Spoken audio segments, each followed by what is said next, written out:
Crop holiday ప్రకటించే దుస్థితి, urea కోసం లైన్లలో యుద్ధాలు చేసే పరిస్థితి. నేను చెప్తుంది అబద్ధమా? మీరు చూస్తున్నారు గ్రామాల్లో. మీరు చూడండి ఒక్క మాట, లైన్లు కడుతున్నారు, చెప్పులు లైన్లో పెడుతున్నారు రైతులు. మరి అవన్నీ పేపర్ వాళ్ళు ఫోటోలు తీసి, మా తమ్ముళ్ళు వీడియోలు తీసి సోషల్ మీడియాలో పెడుతున్నారు. మరి తప్పించుకోవాలా? ఏం చేయాలా? అందుకే కొత్త ఉపాయం పన్నినాడు రేవంత్ రెడ్డి గారు. కొత్త ఉపాయం కనిపెట్టినాడు. ఏమని? షాప్లో కాదు, యాప్లో ఇస్తా అన్నాడు. షాప్లో ఇయ్యడంట యూరియా, యాప్లో. యాప్లో ఎప్పుడు ఉంటుంది యూరియా? ఆడ షాప్లో ఉంటేనే కదా ఉండేది. ఈడ షాప్లో ఉంటేనే కదా యాప్లో ఉండేది. అది లేదంట. కానీ ఇప్పుడు ఇంకొక కొత్త ఆలోచన, యూరియా కార్డు అంటే ఇప్పుడు ఈ గ్యారంటీ కార్డులు అయిపోయినాయి. గ్యారంటీ కార్డులు మొత్తం అయిపోయినాయి అంటే ఇంకా అన్నీ అమలు అయిపోయినాయి, అన్నీ జరిగిపోయినాయి. ఇప్పుడు యూరియా కార్డు ఇస్తారంట. నేను ఒకటే అడుగుతున్నా, ఆలోచించమని కోరుతున్నా మా కొల్లాపూర్ రైతన్నలందరినీ, రైతు బిడ్డలందరినీ. కేసీఆర్ గారు 10 ఏళ్ళు ప్రభుత్వాన్ని నడిపినప్పుడు ఒక ఆటోవాడికి డబ్బులు ఇస్తే బాయికాడికి వచ్చి బంగారం వలే 6 కావాలంటే 6, 10 కావాలంటే 10 బస్తాలు వేసిపోయిన మాట యాదికుందా? వాస్తవమేనని చెప్పేది. మరి కేసీఆర్ ఉన్నప్పుడు యూరియా కోసం కుస్తీలు లేవు, విత్తనాల కోసం పోటీలు లేవు, కరెంటు కష్టాలు లేవు, క్రాప్ హాలిడే లేవు, రైతు బంధు కోసం ప్రభుత్వం వైపు తిరిగి చూసే అవసరం లేదు. ఇవేవీ లేకుండా కడుపులో చల్లగదలకుండా రైతన్నను మరి కంటికి రెప్పలా కాపాడుకున్నాడా లేదా కేసీఆర్ గారు?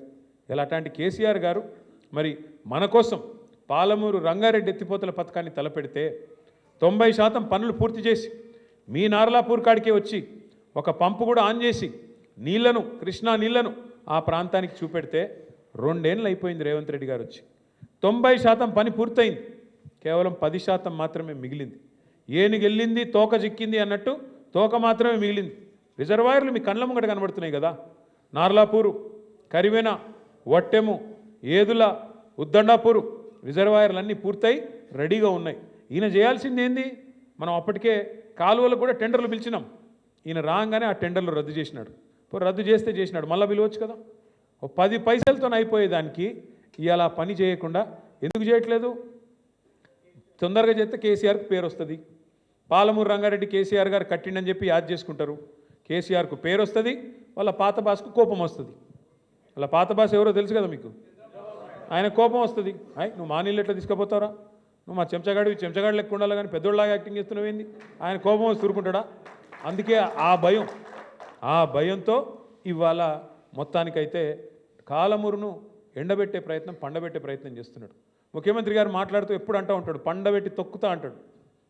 రేవంత్ రెడ్డి డైలాగ్ అది. నిజమే, ఇలా పాలమూరును పండబెట్టిండు, రైతులను తొక్కుతున్నాడు. ఎక్కడలోనే అక్కడ మీరు జూరాల కాడ పోయి చూడండి, అక్కడ మొత్తం క్రాప్ హాలిడే. నిన్న మొన్న పోయినారు మా నాయకులందరూ కలిసి, జూరాలకు పోయినారు. పోయి చూస్తే నీళ్లు లేవు, నీళ్లు లేక క్రాప్ హాలిడే అక్కడ కూడా డిక్లేర్ చేసినారు. కానీ ఇలా రేవంత్ రెడ్డి వితండవాదం చేస్తున్నాడు. ఆయన ప్రభుత్వం జూరాలనే కట్టేది ఉండే, పాలమూరు రంగారెడ్డి ఎత్తిపోతల పథకం నీళ్లు లేని కాడనే మోటార్లు పెట్టేది ఉండే. ఎవడన్నా తెలివైనోడు రైతు నీళ్ళు లేని కాడ మోటార్లు పెడతాడే? ఎవరన్నా వ్యవసాయం మీద అవగాహన ఉన్నోడు పెడతాడా? ఇంకా మా కర్మ ఏంటంటే, మేము కొంతమంది ఇక్కడ ఉన్న వాళ్ళం ఎమ్మెల్యేలు ఉన్నాం. మా కర్మ ఏంటంటే రేవంత్ రెడ్డి కాడ నీటి పాటలు నేర్చుకోవాలంట మేము పోయి అసెంబ్లీకి. ఏ రేవంత్ రెడ్డి? దేవాదుల ఏ బేసిన్లో ఉందో తెలియని రేవంత్ రెడ్డి, ఏ వాగు ఏడుందో తెలియదు, ఏ వంక ఏడుందో తెలియదు, ఏ నది ఏడుందో తెలియదు. పోనీ అది కూడా కాదు, ఇంకా దారుణం ఏంటంటే బచావత్ అవార్డు ఏందో తెలియదు, బచావత్ ట్రిబ్యునల్ ఏందో తెలియదు, బ్రజేష్ కుమార్ ట్రిబ్యునల్ ఏందో తెలియదు, గోదావరికి ఏందో తెలియదు, కృష్ణకి ఏందో తెలియదు. ఈ మహానుభావుడు అంట వచ్చి మాకు చెప్తారంట నీళ్ళ మీద. బాక్రా నంగల్ అని ఒక ప్రాజెక్ట్ ఉంటుందన్న, మనం ఎట్లయితే ఇక్కడ కట్టుకున్నామో కాళేశ్వరం లెక్క బాక్రా నంగల్ అని నెహ్రూ గారి టైంలో అక్కడెక్కడో హిమాచల్ ప్రదేశ్లో ఉంటుంది. అది అక్కడ ఉత్తర భారతదేశంలో అక్కడ ఆ మూలకి హిమాలయాల కాడు ఉంటుంది.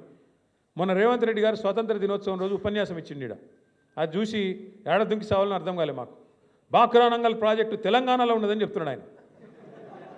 ఇక ఈయన అంట మాకు వచ్చి మాకు నదుల గురించి, మాకు నీళ్ళ గురించి ఏది కేసీఆర్ గారికి వచ్చి ఇంకా ఈ పార్టీ దానికి కేసీఆర్ నువ్వు రా అసెంబ్లీకి, ఏది ఈయన కాడ నేర్చుకోవాలా బాక్రా నంగల్ యాడున్నది, లేకపోతే చెక్ డ్యామ్ని ఎట్లా బెయిల్ చేయాలా, మేడిగడ్డను ఎట్లా బెయిల్ చేసినాం, ఇవన్నీ చూపెట్టనీకే పీపీటీ పవర్ పాయింట్ ప్రజెంటేషన్ ఇస్తారంట.